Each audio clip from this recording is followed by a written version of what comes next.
তোরা কারা রে? তাড়াতাড়ি ওঠ, তাহলে ঢাল দি মেরে চোখ মুখ চুপ কান্না করে দেবো। ভাই ঢাল মারো না, ভাই ঢাল মারো না, আমরা উঠছি। এত বড় আসপদ্দা আমার পুকুরে এসে গা ধোয়া। এই সর্বনাশ, কি মোটা কাপড় রে।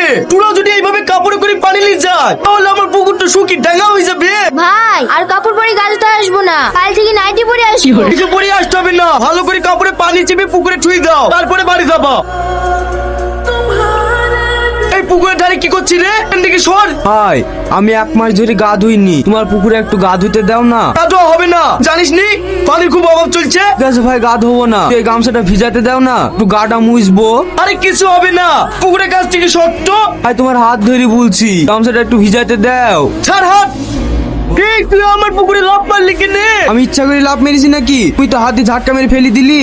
তোকে আমি গা ধরে টেনে ফেলে তুই অভিনয় করে পুকুরে লাফ মারলি। আরে কোনটি আমার তো দিতি। এই মুমিন ওকে ধর তো, গাছে বাঁধবো।